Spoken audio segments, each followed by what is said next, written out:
আজ আমরা vertical circular motion সম্পর্কে পড়বো, যেটা খুব ইম্পর্টেন্ট একটা টপিক যেই মেল যেই অ্যাডভান্সড এবং বোর্ডস এর পরীক্ষার জন্য, অর্থাৎ তোমাদের স্কুলের যে পরীক্ষা সেটার জন্য।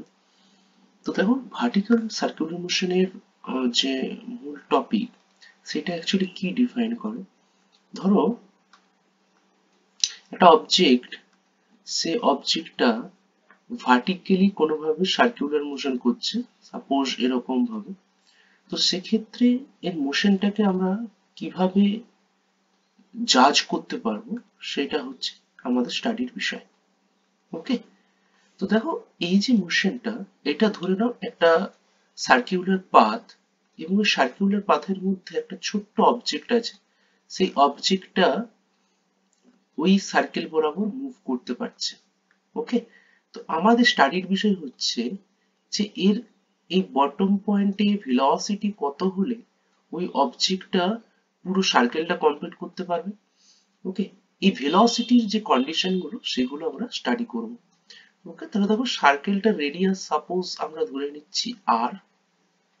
ওকে, এইটা ধরো বটম পয়েন্ট এ, এখানে আমি একটা পয়েন্ট চুজ করেছি সেটা বি, আর এই উপরে একটা পয়েন্ট সেটা হচ্ছে আমাদের সি। সাপোজ এই পার্টিকেলটা, এই অবজেক্টটা থিটা অ্যাঙ্গেল করে এইখানে শিফট করেছে এই জায়গাটাতে। ওকে, তাহলে কি হবে, এই অবজেক্টটার উপর কি কাজ করবে বলো, এই অবজেক্টের উপর কাজ করবে নর্মাল রিঅ্যাকশন। একটা হচ্ছে এই এখানে থাকবে, আবার এখানে থিটা অ্যাঙ্গেল করে ডিসপ্লেসমেন্ট করার জন্য এখানেও একটা আমাদের নর্মাল রিঅ্যাকশন কাজ করবে। তাহলে দেখো, এই যে পজিশনটা, থিটা অ্যাঙ্গেল পজিশনটা চুজ করেছি সেটা হচ্ছে আমাদের এমজি। ওই এমজিটা নিচের দিকে কাজ করবে।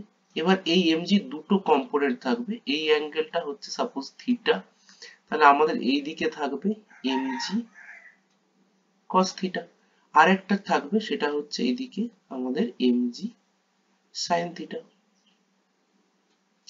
ওকে, তাহলে দেখো, এই পজিশনটাতে সাপোজ এটা আমি ডি পজিশন নাম দিচ্ছি। এই ডি পজিশনটাতে অবজেক্টের যে নর্মাল রিঅ্যাকশন এন কাজ করছে, সেই এনটা কার কার জন্য ব্যালেন্স হচ্ছে, সেই এনটা অ্যাকচুয়ালি ব্যালেন্স হচ্ছে। দেখো, তাহলে দেখো আমাদের ইকুয়েশন কেমন হবে।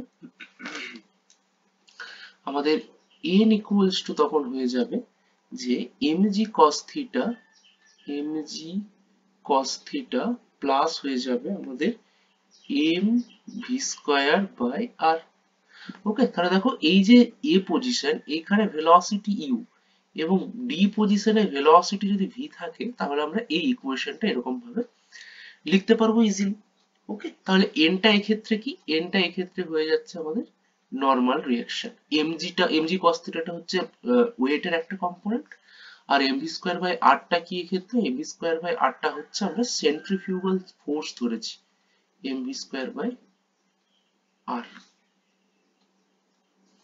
ওকে, তো এই হচ্ছে আমাদের ইকুয়েশন। এবার একটা জিনিস ভালো করে লক্ষ্য করো, এই থিটার ভ্যালুটা, এই থিটার ভ্যালুটা যতক্ষণ পর্যন্ত জিরোর চেয়ে বড় এবং পাই বাই টু এর চেয়ে ছোট ছোট থাকবে, ততক্ষণ পর্যন্ত এনটা কিন্তু জিরো হতে পারবে না।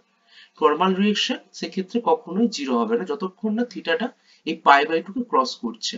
ওকে, তাহলে দেখো, এক্ষেত্রে এই বি পয়েন্টটা আমাদের ক্রিটিক্যাল পয়েন্ট চুজ করছি, কারণ এখানে ওর ডিসপ্লেসমেন্টটা পাই বাই টু হবে। বোঝা গেল? তাহলে দেখো, আমরা একটু এনার্জি কনজারভেশন ইউজ করে আমরা লিখতে পারবো, from energy conservation, energy conservation আমরা এটা লিখতে পারি যে তোমার এ পয়েন্টের যে টোটাল এনার্জি সেটা কত, ইনিশিয়ালি ওর পোটেনশিয়াল এনার্জি জিরো ছিল, তখন ইউ ছিল কত, half of M U square kinetic energy, plus half of M V square, এটা তখন বি ওই ডি পজিশনে কাইনেটিক এনার্জি, প্লাস এর ডিসপ্লেসমেন্ট কত হবে। দেখো, ডিসপ্লেসমেন্ট সেক্ষেত্রে হয়ে যাবে তোমার, দেখো এই এই ছোট্ট অংশটা ডিসপ্লেসমেন্ট হবে, সাপোজ এটা আমাদের এইচ, তাহলে এইচ ইকুয়ালস টু কত হবে, আর তো আগে থেকেই ছিল, আর মাইনাস আর কস থিটা হবে। তাহলে আরটা কমন রেখে দাও, কমন রাখলে কত পাচ্ছ দেখো, 1 মাইনাস কস থিটা। তাহলে দেখো, এখানে mgh এর জায়গায় ওটা বসিয়ে দেবে, তাহলে mgh, তাহলে দেখো half of M U square equals to পেয়ে যাচ্ছ half of M V square plus M G R into 1 minus cos theta. বোঝা গেল? তাহলে দেখো আমরা এক্ষেত্রে ভি এর ভ্যালুটা বের করব ফ্রম দিস ইকুয়েশন। আমরা কি লিখতে পারি? তাহলে ভি স্কোয়ার ইকুয়ালস টু আমরা লিখতে পারি যে ইউ স্কোয়ার মাইনাস তোমার হচ্ছে 2gr into 1 minus cos theta, right? তাহলে দেখো u square minus 2gr plus 2gr cos theta. তাহলে এটা আমাদের একটা ভি এর এক্সপ্রেশন পেয়ে গেলাম। এটা আমাদের পরবর্তীকালে কাজে লাগবে। ওকে, তাহলে দেখো এবার আমরা নর্মাল রিঅ্যাকশনের ইকুয়েশনটা বের করব। therefore আমরা নর্মাল রিঅ্যাকশনে কি লিখতে পারি? n ইকুয়ালস টু আমি লিখতে পারবো mg cos থিটা তো আগে থেকেই ছিল, ওই উপরের ইকুয়েশনটা থেকে আমি লেখার চেষ্টা করছি এই জায়গাটা। ওকে, সাপোজ এটা 1 নম্বর ইকুয়েশন। তাহলে ফ্রম 1 আমরা লিখতে পারি যে n equals to mg cos theta plus m by r, আর ভি স্কোয়ারের ভ্যালুটা পুরোটা বসিয়ে দেবো। তাহলে u square minus 2gr plus 2gr cos theta. বুঝা গেল? তাহলে সিম্পলিফাই করে নাও একটু, তাহলে কত পাচ্ছ দেখো, mg cos থিটা প্লাস আমরা পেয়ে যাব যে m u square divided by r minus 2mg plus 2mg cos theta. Okay, তাহলে দেখো m বাই r টা যদি আমি কমন রাখি তাহলে কত পাবো? m বাই r টা যদি কমন রাখি আমরা পেয়ে যাচ্ছি u square minus 2gr plus আমাদের হয়ে যাচ্ছে, দেখো এখানে একটা mg cos থিটা, এখানে একটা mg cos থিটা, তার জন্য 3gr cos থিটা। এটা হচ্ছে আমাদের নর্মাল রিঅ্যাকশনটার এক্সপ্রেশন। বুঝা গেল? তাহলে এই হচ্ছে ব্যাপার। এবার দেখো, যেহেতু আমি তোমাকে বলেই দিলাম যে অ্যাঙ্গেলটা, এই যে অ্যাঙ্গুলার ডিসপ্লেসমেন্টটা মানে থিটাটা যতক্ষণ পর্যন্ত পাই বাই 2 এর চেয়ে ছোট থাকবে ততক্ষণ পর্যন্ত n এর জিরো হওয়ার কোনো প্রশ্নই নেই। তার কারণ হচ্ছে n equals to mg cos theta plus mv square by r। Okay, যদি থিটা পাই বাই 2 হয় এবং v যদি 0 হয় এই পজিশনে, তবেই একমাত্র n টা 0 হওয়ার ব্যাপার আছে। তাহলে দেখো আমরা নেক্সট স্লাইডে যাই। এবার দেখো এখানে আমরা কি লিখতে পারি যে if theta equals to pi by 2, তখন আমরা ভেলোসিটিটা বের করে নেবো। চলো, theta equals to pi by 2 তে, তার মানে পজিশনটা একটু দেখে নাও। Theta equals to pi by 2 মানে পার্টিকেলটাই বি পজিশনে যাবে। Okay, that means for B position আমরা কি লিখতে পারি যে ভিটা নিশ্চয়ই ওখানে 0 হতে পারে, তার জন্য আমি জিরো ধরছি ভি এর জায়গায়। তাহলে দেখো আমরা কি ছিল, you square minus 2gr plus আমাদের 2gr cos theta, 2gr cos theta. Okay, আবার দেখো cos থিটা তো হলো, cos থিটা তো আমি লিখতে পারি। ওকে, কিন্তু দেখো এই থিটার জায়গায় আমি ওটাকে পাই বাই 2 বসিয়ে দিচ্ছি। থিটার জায়গায় আমি যদি পাই বাই 2 বসিয়ে দিই তাহলে কত পাচ্ছি দেখো, তাহলে u square equals two 2gr পাবো। তার মানে আমি লিখতে পারি u equals to root over of 2gr হবে। ওকে, তার মানে কি বোঝাতে চাইছি বলতো? তার মানে এই এক্সপ্রেশনটা আমাদের এটাই বোঝাতে চাইছে যে পার্টিকেলটা এ পজিশন থেকে বি পজিশনে গেল, তার মানে তার অ্যাঙ্গুলার ডিসপ্লেসমেন্ট 90 ডিগ্রি হলো। সেক্ষেত্রে এটার মিনিমাম মানে এ পয়েন্টে মিনিমাম যদি তোমার root over of 2gr speed থাকে, তাহলে কি হবে, ওই পার্টিকেলটা তোমার বি পয়েন্ট অব্দি উঠতে পারবে। এবার দেখো বি পয়েন্টে যেহেতু আমাদের ভেলোসিটি মানে বি পয়েন্টে গিয়ে ভেলোসিটি যখন 0 হচ্ছে এবং পাই বাই 2 অলরেডি আছে, ঠিক আছে, থিটাটা, তাহলে দেখো আমাদের n এর এক্সপ্রেশনটা থেকে আমরা কি লিখতে পারি, তাহলে n ইকুয়ালস টু আমাদের কি ছিল দেখো, mg cos theta plus mv square by r।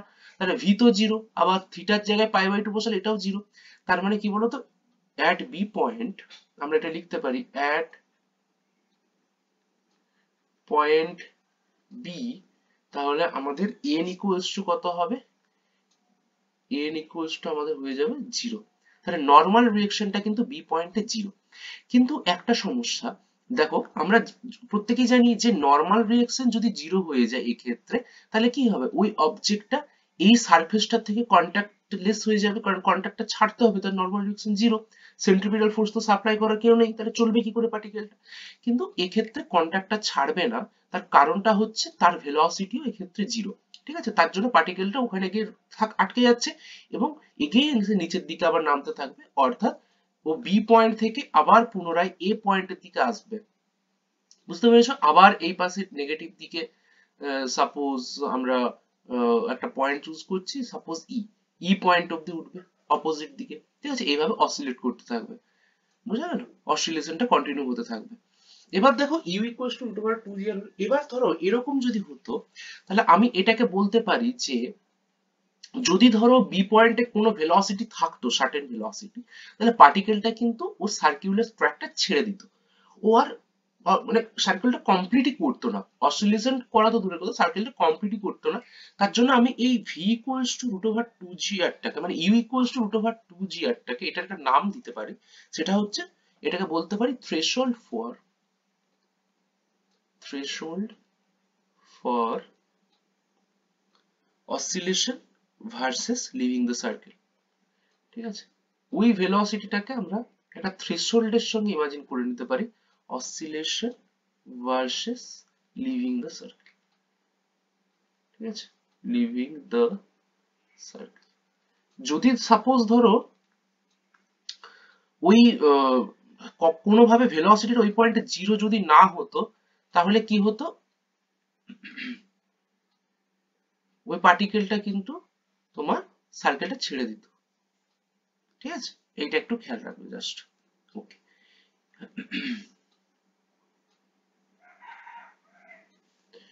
এবার দেখো নেক্সট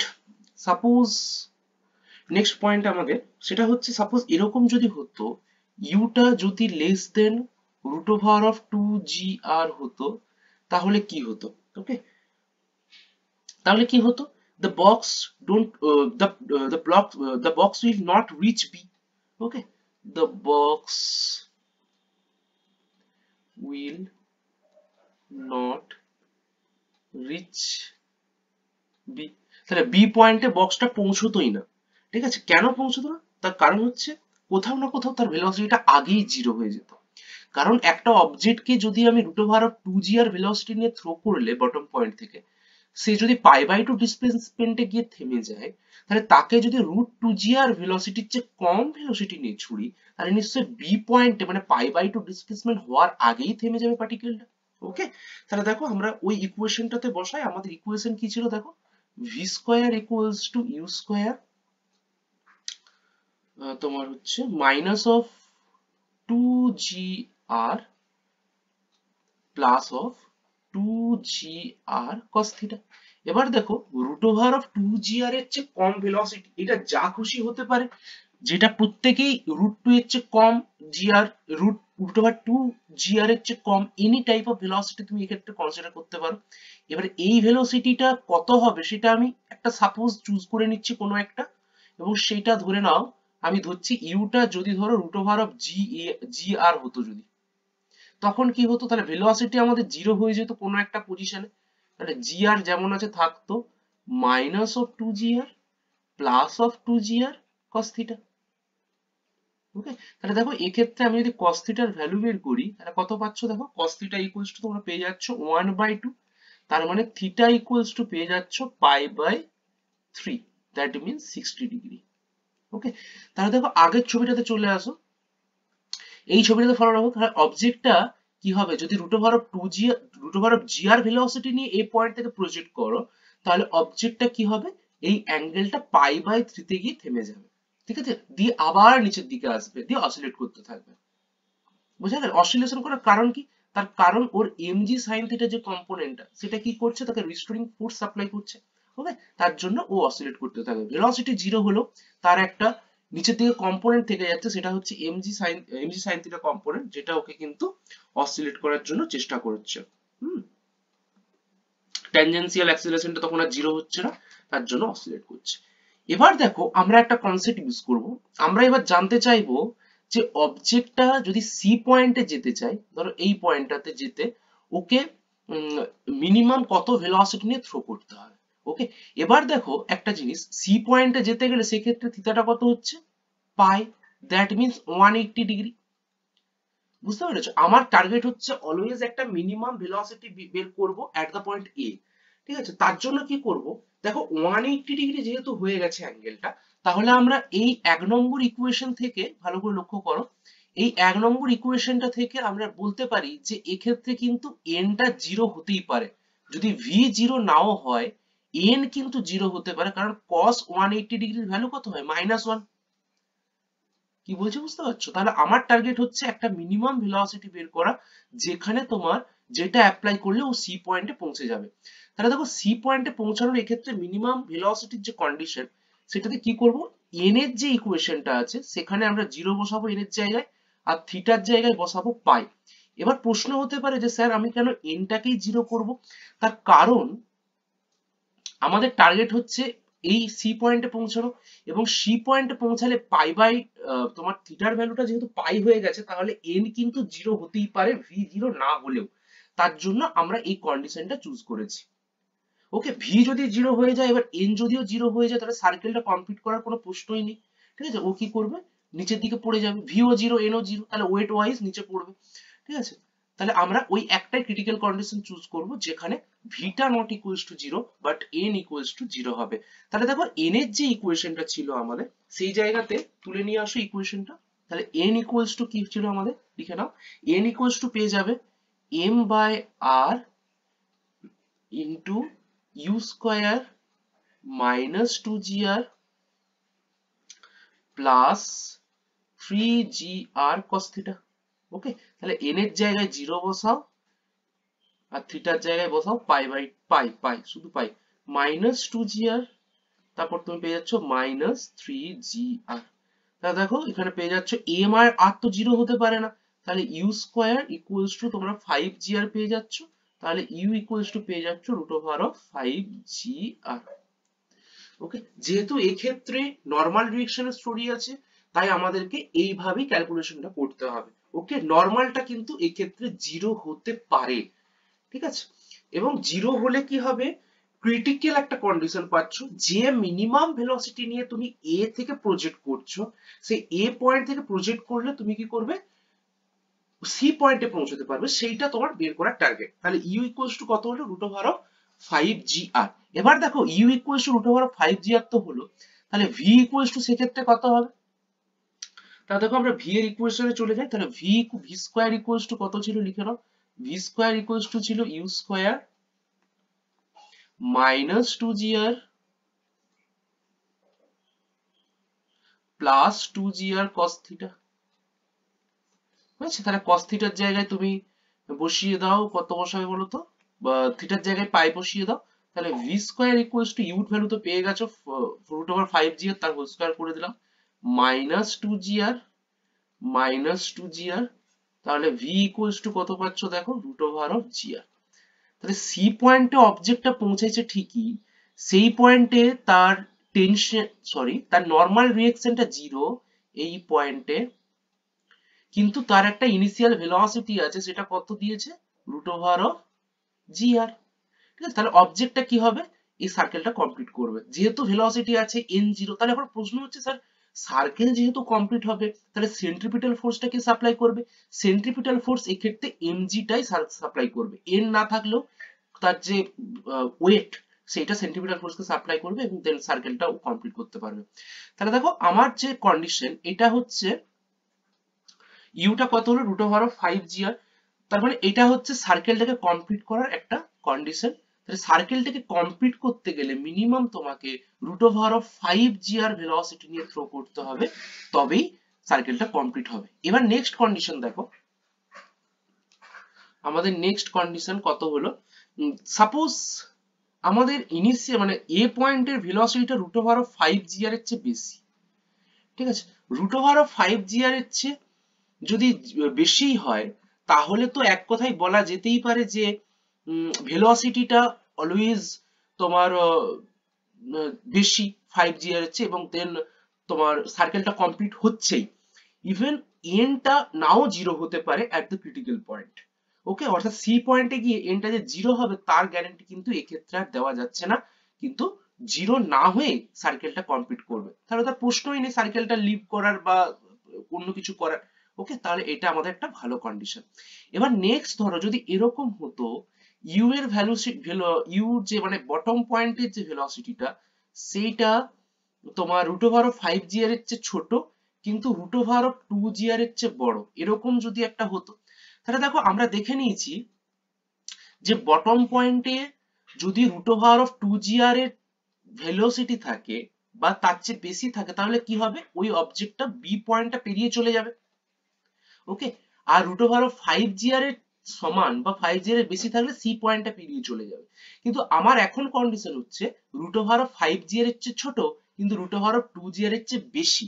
এরকম একটা ভেলোসিটি হলে কি হবে, তাহলে সি পয়েন্টকে তো পেরোতেই পারছে না কিন্তু বি পয়েন্টকে পেরোতে পারে। তাহলে এরকম একটা কন্ডিশন আমরা পেয়েছি। তাহলে বি পয়েন্টে আমাদের নর্মাল জিরো, ভেলোসিটিও জিরো, কিন্তু সি পয়েন্টে ভেলোসিটি জিরো নেই কিন্তু নর্মালটা জিরো। ওকে, তাহলে দেখো এরকম একটা কন্ডিশন এমন হবে যে বি আর সি এর মাঝে কোনো একটা পয়েন্ট নর্মালটা নিশ্চয়ই জিরো হয়ে যেতে পারে, তাই না? রুট ওভার অফ 2gr এর চেয়ে রুট ওভার অফ 2gr যখন ভেলোসিটি চুজ করেছি নর্মালটা আমাদের সার্টেন সময় এট দ্য মানে কি বলবো একটা নির্দিষ্ট মুহূর্তে জিরো হয়েছে, এবং তার জন্য কি হচ্ছে তার চেয়ে বেশি ভেলোসিটি নিয়ে ছুড়েছি, আর নর্মালটা আবার সি পয়েন্টে গিয়ে জিরো হয়েছে, তাহলে এর মিডিল পয়েন্টে কোথাও না কোথাও নর্মালটা জিরো হতে পারে। আর ভেলোসিটি জিরো হওয়ার কোনো প্রশ্নই নেই এক্ষেত্রে, তার কারণ হচ্ছে কি বি পয়েন্টে জিরো আবার সি পয়েন্টে নন জিরো, তাই না? তাহলে ভেলোসিটি এক্ষেত্রে আমাদের জিরো হওয়ার কোনো ব্যাপার নেই। তাহলে আমরা কি লিখতে পারি দেখো, এই কন্ডিশনে আমরা বলতে পারি the n can be zero, n can be zero between b and c, যে কোনো একটা পয়েন্টে হয়তো জিরো হয়ে যেতে পারে b and c, যে সবসময় হবে তার গ্যারান্টিটা এখানে নেই কিন্তু জিরো হয়তো হতে পারে। ঠিক আছে, এইভাবে আমরা করি।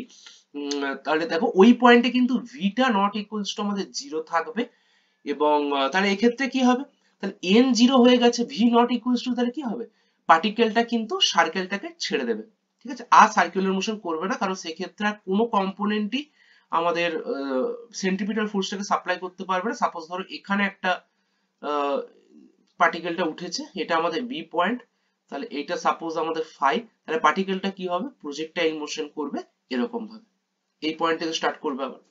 ওকে, তাহলে এর জন্য কি হয়ে যাচ্ছে, যদি এই লিমিটটা থাকে কোনো পার্টিকেলের এই বটম মোস্ট পয়েন্টে ভেলোসিটি, তখন কি হবে পার্টিকেলটা এই বি পয়েন্টের উপরে উঠবে কিন্তু সি পয়েন্টের নিচে থাকবে, এবং এই পয়েন্টে যে কোনো একটা সার্টেন টাইমে মুভমেন্টে তখন কি হবে যে পার্টিকেলটার নর্মালটা জিরো কিন্তু ভেলোসিটি থাকবে, পার্টিকেলটা কি করবে সার্কেলটা ছেড়ে দিয়ে প্রজেক্টাইল মোশন করবে।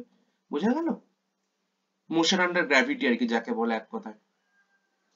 সেক্ষেত্রে আর তাহলে আমাদের ওরকম কোনো ব্যাপার থাকছে না। বোঝা গেল? তাহলে দেখো আমরা কি কি পেলাম। আমাদের প্রথম কন্ডিশন হচ্ছে যদি ভেলোসিটি দেখো যে রুট ওভার অফ 2gr হয়েছে বটম মোস্ট পয়েন্টে, তাহলে পার্টিকেলটা কি হবে ডিসপ্লেসমেন্ট π/2 তে গিয়ে থেমে যাবে দিয়ে আবার ফিরে আসবে। যদি পার্টিকেলের ভেলোসিটি রুট ওভার অফ